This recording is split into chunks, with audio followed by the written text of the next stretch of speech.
ये रेसिपी उन बच्चियों के लिए, स्टूडेंट्स के लिए जिन्होंने एक्चुअली रिक्वेस्ट की कि कोई जल्दी वाली चीज़ सिखा दें, ना कि ज़्यादा मसाले उन्हें बाहर से खरीदने पड़े। प्रोसेस में चलाते तो प्रॉब्लम नहीं थी। लेकिन कोई इसकी जो है ऊपर से कोटिंग रिमूव नहीं हुई। मुकम्मल लिखी हुई रेसिपी के लिए यूट्यूब की वीडियो के नीचे चेक करें या फिर वीडियो के ऊपर लिंक को चेक करें, जो कि आपको सीधे मेरे वेबसाइट cookWithFaiza.net पर ले जाएगा। अस्सलाम वालेकुम जी, आज आप लोगों की बनाने जा रहे हैं बहुत ही मज़ेदार स्नैक चिकन के साथ। इसका नाम है पेरी पेरी चिकन। सबसे पहले इसके लिए आपको चाहिए चिकन। यहाँ पर जो मैं इस्तेमाल कर रही हूँ वो यहाँ पर सिंपल ड्रम स्टिक्स हैं। इसकी मैरिनेशन सबसे पहली वाली जो है, क्योंकि कंप्लेन ये होती है कि जब भी आप चिकन फ्राई करते हैं तो उसमें से खून ऊज आउट होता है और ऊपर से जल्दी गल जाता है, अंदर से कच्चा और इस तरह की चीज़ें। तो इसके लिए जो है आपको टिप हमेशा मैं याद दिलाती हूँ, दोबारा बताऊँगी। चिकन के अंदर में आप खुला पानी डालेंगे और उसमें तकरीबन 2 टेबलस्पून भरकर सिरका डाल दें और उसके साथ में 1 टीस्पून भरकर नमक। तमाम चीज़ों को अच्छी तरह मिक्स कर लें और इसको कवर कर आप यहाँ पर छोड़ देंगे। तकरीबन 2 घंटा इसको दे दें। उसमें ये कि अच्छी तरह जो है आपको उसका रिज़ल्ट मिलता है। और चिकन यहाँ पे मैं इस्तेमाल जो कर रही हूँ वो यहाँ पर तकरीबन 8 पीस ड्रम स्टिक्स के हैं। और आपको दिखाते हैं इसके बाद नेक्स्ट मैरिनेशन इसकी क्या होगी। तो ये देख लें, 1 घंटे बाद इसको जब धो लेते हैं आप, तो उसमें होता है कि आप पानी का रखेंगे वो पिंक सा होता है कि उसमें सारा खून जो है चिकन का निकल जाता है। ठीक है, उसके बाद मैं इस पर स्किन रख रही हूँ। अगर आपने स्किन नहीं डालनी तो आपकी चॉइस है, बेशक स्किन रिमूव कर दें, लेकिन स्किन के साथ ज़रा थोड़ा मज़ा आता है। ये रेसिपी उन बच्चियों के लिए, स्टूडेंट्स के लिए जिन्होंने एक्चुअली रिक्वेस्ट की कि कोई जल्दी वाली चीज़ सिखा दें, ना कि ज़्यादा मसाले उन्हें बाहर से खरीदने पड़े। तो अब इसकी जो सेकंड मैरिनेशन है, अच्छा वज़न में अगर आप देखना चाहें तो ये चिकन 1 किलो होगा, क्योंकि काफ़ी लोग ये पूछते हैं कि जी वज़न कितना है। 7 मेरे पास यहाँ पर चिकन की जो है ड्रम स्टिक्स हैं, इसका वज़न 1 kg है। सेकंड मैरिनेशन में आप इसमें डालेंगे 2 टेबलस्पून लेमन जूस, 1 टीस्पून पिसी हुई लाल मिर्च, 1 टीस्पून मेरा होममेड गरम मसाला है, 1 टीस्पून नमक और 2 टेबलस्पून अदरक और लहसुन का पेस्ट। अच्छी तरह इसको मिक्स करें और दोबारा इसको 1 घंटे के लिए छोड़ देते हैं। यहाँ पे इसको मैरिनेट होते हुए 1 घंटा हो गया। ठीक है, अब जो इसका नेक्स्ट स्टेप है उसके लिए आपको चाहिए होगा peri peri fried chicken mix. ये आपको रेडीमेड मिल जाता है। ठीक है, मैं आपको दिखाती हूँ जो मैं यहाँ पे इस्तेमाल कर रही हूँ, क्योंकि ये रेसिपी ऑब्वियसली उन स्टूडेंट बच्चों के लिए जिनके पास टाइम नहीं होता है इतनी ज़्यादा मसाले ये वो खरीदने के लिए, तो ये उनकी रिक्वेस्ट पर आज बन रहा है। तो आई होप आप लोग भी ट्राई कीजिएगा, बच्चों को बना करके दें। तो ये आपको चाहिए इसके लिए 300 ग्राम। ये डब्बा अच्छी 300 ग्राम्स का ही है। इसमें आप डालेंगे इसमें बेसन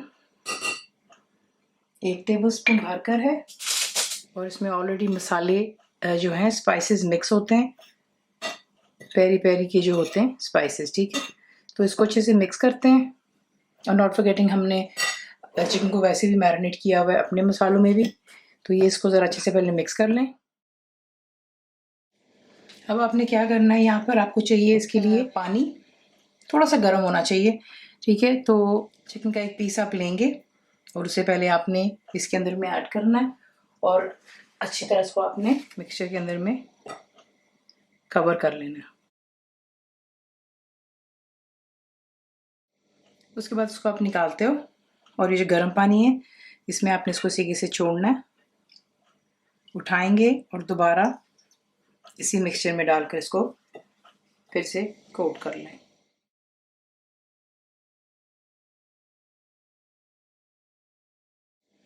और जो एक्स्ट्रा है उसको इसी के से हाथों पे झाड़ करके आप रिमूव कर लें और यूँ तमाम को तैयार करते हैं और फिर आपको दिखाते हैं हम इसको फ्राई कैसा करते हैं। तो देखें, इसी के से आपने इसको कोट कर लिया। ठीक है, और ये जो इसका बाकी का मिक्सचर है, प्लीज़ ये मत कीजिएगा कि अरे ये तो अब ख़राब हो गया इसको फेंक देते हैं। कोई चीज़ ज़ाया नहीं होती है। इसे आप जिप लॉक बैग में डाल करके फ्रिज में रख दें और इस पर उसकी एक्सपायरी डेट डाल दें और आराम से फिर आप इसको जो है 1 माह से 2 माह तक इस्तेमाल कर सकते हो विदाउट एन इशू। तो ये मैं यहाँ पे इसको जो एक साइड पे कर रही हूँ, क्योंकि इसको मैं इसी के से फ्रिज में रख दूँगी और इसको किसी के से फ्राई करते हैं, आपको दिखाते हैं। अब यहाँ पे जो सबसे बड़ा टिप है वो यही है, क्योंकि इस पर कोटिंग है, ये उतर जाने का काफ़ी दफ़ा आप लोगों को डर होता है। तो आपने सिंपली क्या करना है, यहाँ पर तेल को पहले बहुत अच्छे से गर्म कर लेते हैं और फिर इसकी कुकिंग फर्दर आप जो है कुछ मिनटों के बाद, यानी कि 2-4 मिनट के बाद आप फ्लेम को जो है लो टू मीडियम पे कर लेते हैं। तो सबसे पहले यहाँ पे तेल बहुत अच्छे से गर्म है। अब इसमें आप एक एक करके पीस डालेंगे। उतने ही पीसेस डालिएगा जितनी स्पेस है, ओवरलैप मत करें, वरना फिर वही है कि इसकी कोटिंग रिमूव हो जाती है। यहाँ पे जो मेरे पास कढ़ाई है, इसमें 4 पीसेस आराम से आ गए। इसको हाई फ्लेम पे कुक करने देंगे तकरीबन 2-3 मिनट के लिए। बिल्कुल हाथ नहीं लगाएंगे, वो इसीलिए क्योंकि अगर आपने इसको अभी छेड़ने की कोशिश की तो ऑब्वियसली इसकी जो कोटिंग है वो रिमूव हो जाएगी, ठीक है। और फिर उसके बाद मैं आपको दिखाती रहूँगी साथ साथ। इसी से कढ़ाई को आपने हिलाया, अगर आपको लगता है नीचे लग जाएगा या एनीथिंग एज सच, तो इस तरीके से आप करते हो, ठीक है। चमचा भी बिल्कुल नहीं चलाएंगे, फिर मैं आपको दिखाऊंगी जब मैं इसमें चमचा चलाऊंगी। तो देख लें, अब जो है कोटिंग इसके ऊपर अच्छे से सेट हो चुकी हुई है। आपको थोड़ा करीब से भी दिखा देती थी, जब पहले आप चमचा इसमें चलाते तो प्रॉब्लम नहीं थी, लेकिन कोई इसकी जो है ऊपर से कोटिंग रिमूव नहीं हुई। अब यहाँ पर आप इसको लो टू मीडियम फ्लेम कर लें और उसको जो है इसको तकरीबन लग जाएंगे 12 से 15 मिनट अच्छे से फ्राई हो जाने के लिए, और फिर इसको जो है निकाल के डिश आउट करेंगे। तो देखिए यहाँ पे परफेक्टली ये फ्राई अप हो गया, ठीक है। ये देखिए, और माशाल्लाह इसकी कोटिंग भी जो है बिल्कुल फर्स्ट क्लास है, ठीक हो गया। इसे निकाल के पेपर टावल पर रखते हैं। इस तरीके से तमाम चिकन को फ्राई करते हैं और फिर से करते हैं डिश को। इसी के साथ इसको बनाते हैं और ये बहुत ही सॉफ्ट बनता है अंदर से, ऊपर से बिल्कुल क्रिस्प है। और साथ में आप इसको अपने पसंद की चटनी के साथ खा लें, साथ में फ्राइज बना लें, ठीक है। तो इसका बड़ा मज़ा आता है। अगर चाहें साथ में छोटे डिनर रोल्स होते हैं, छोटे छोटे बन जिसे पाव भी कहा जाता है, वो भी इस्तेमाल कर सकते हो। साथ में ब्रेड कर लें तो आपका एक प्रॉपर मील बन जाता है। अगर नहीं तो एज ए स्टार्टर और एज ए स्नैक भी आप इसको ट्राई कर सकते हैं। बच्चों के लंच बॉक्स में इसको दीजिएगा। रेसिपी आपको पसंद आती है तो प्लीज़ को लाइक शेयर सब्सक्राइब जरूर किया करें। कंप्लीट चिकन रेसिपी आपको मिलती है मेरी वेबसाइट पे www.hazard.net पर, और उम्मीद आप लोगों ने मेरी ऐप भी डाउनलोड कर ली थी जो कि फ्री है। तो जरूर बनाइएगा। तो आपको कैसा लगा दुआ में याद रखें। And thank you for watching the video. Channel को सब्सक्राइब करें, बेल आइकॉन का बटन दबाएं, मेक श्योर कीजिएगा कि ऑल भी प्रेस कर दीजिएगा ताकि आप लोगों को मेरी लेटेस्ट वीडियोस रिसीव हो जाएं।